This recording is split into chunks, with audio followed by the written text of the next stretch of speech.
Hi friends, welcome to back my channel story in Hindi.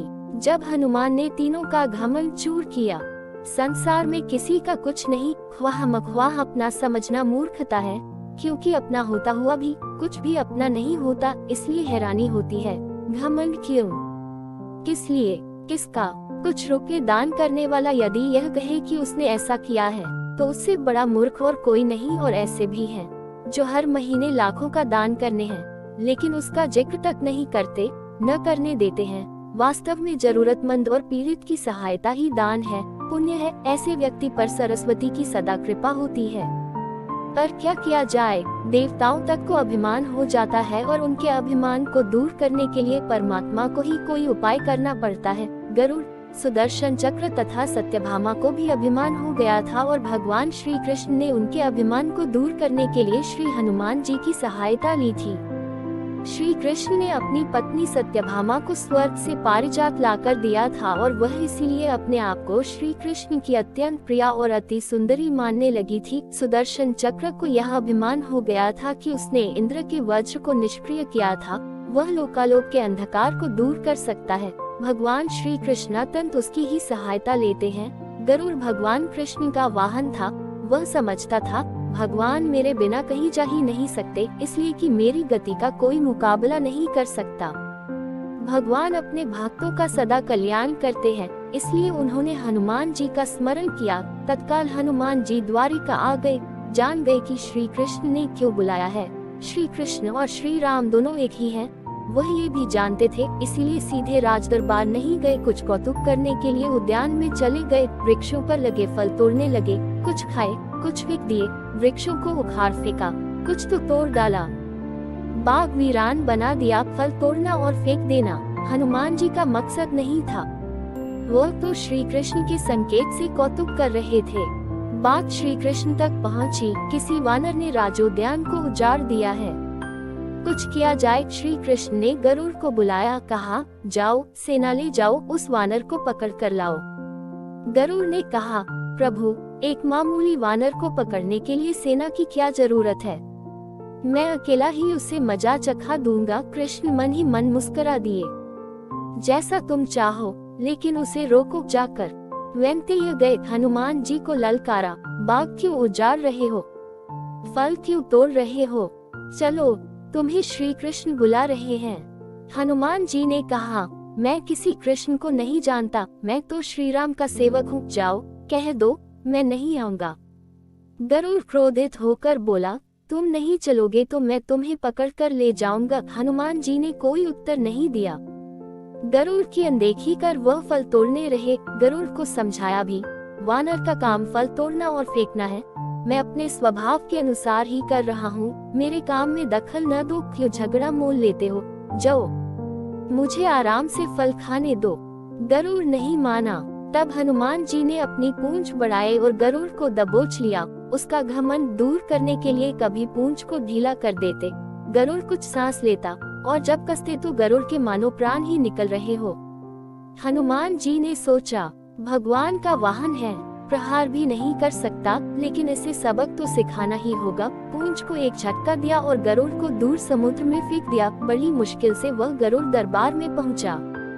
भगवान को बताया वह कोई साधारण वानर नहीं है, मैं उसे पकड़कर नहीं ला सकता। भगवान मुस्कुरा दिए, सोचा गरुड़ का घमंड तो दूर हो गया, लेकिन अभी इसके वेग के घमंड को चूर करना है।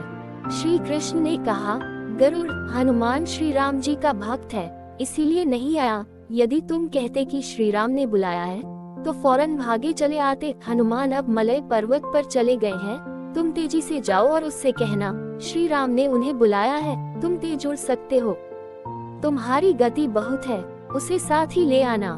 गरुड़ वेग से उड़े, मलय पर्वत पर पहुँचे। हनुमान जी से क्षमा मांगी, कहा भी श्री राम ने आपको याद किया है, अभी आओ मेरे साथ, मैं तुम्हें अपनी पीठ पर बिठाकर मिनटों में द्वारिका ले जाऊंगा। तुम खुद चलोगी तो देर हो जाएगी, मेरी गति बहुत तेज है, तुम मुकाबला नहीं कर सकते। हनुमान जी मुस्कुराए, भगवान की लीला समझ गए, कहा तुम जाओ, मैं तुम्हारे पीछे ही आ रहा हूँ। द्वारिका में श्री कृष्ण राम रूप धारण कर सत्यभामा को सीता बना सिंहासन पर बैठ गए।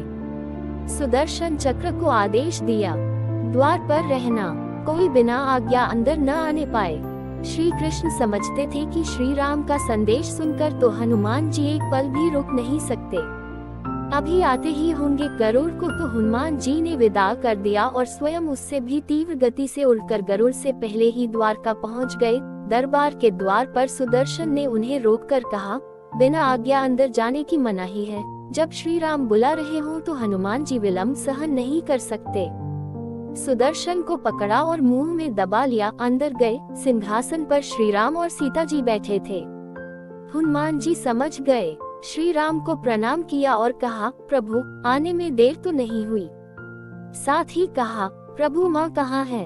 आपके पास आज एक कौन दासी बैठी है? सत्यभामा ने सुना तो लज्जित हुई, क्योंकि वह समझती थी कि कृष्ण द्वारा पारिजात लाकर दिए जाने से वह सबसे सुंदर स्त्री बन गई है। सत्यभामा का घमंड चूर हो गया। उसी समय गरुड़ तेज गति से उड़ने के कारण हौंफते हुए दरबार में पहुंचा। सांस फूल रही थी, थके हुए से लग रहे थे, और हनुमान जी को दरबार में देखकर तो वह चकित हो गए। मेरी गति से भी तेज गति से हनुमान जी दरबार में पहुंच गए। लज्जा से पानी पानी हो गए। गरुड़ के बल का और तेज गति से उड़ने का घमंड चूर हो गया। श्री राम ने पूछा, हनुमान तुम अंदर कैसे आ गए? किसी ने रोका नहीं। रोका था भगवान सुदर्शन ने। मैंने सोचा आपके दर्शनों में विलंब होगा, इसलिए उनसे उलझा नहीं। उसे मैंने अपने मुंह में दबा लिया था। और यह कहकर हनुमान जी ने मुंह से सुदर्शन चक्र को निकालकर प्रभु के चरणों में डाल दिया। तीनों के घमंड चूर हो गए। श्री कृष्ण यही चाहते थे। श्री कृष्ण ने हनुमान जी को गले लगाया। हृदय से हृदय की बात हुई और उन्हें विदा कर दिया। परमात्मा अपने भक्तों में, अपने निकटस्थों में अभिमान रहने नहीं देते। श्री कृष्ण सत्यभामा, गरुड़ और सुदर्शन चक्र का घमंड दूर न करते तो परमात्मा के निकट रह नहीं सकते थे। और परमात्मा के निकट रह ही वह सकता है जो मैं और मेरी से रहित है। श्री राम से जुड़े व्यक्ति में कभी अभिमान हो ही नहीं सकता। न श्री राम में अभिमान था, न उनके भक्त हनुमान में। न श्री राम ने कहा कि मैंने किया है और न हनुमान जी ने ही कहा कि मैंने किया है। इसलिए दोनों एक हो गए, न अलग थे न अलग रहे। Thanks for watching. ऐसी वीडियो देखने के लिए हमारे चैनल को सब्सक्राइब कीजिए। वीडियो अच्छी लगी तो लाइक कमेंट शेयर जरूर कीजिए।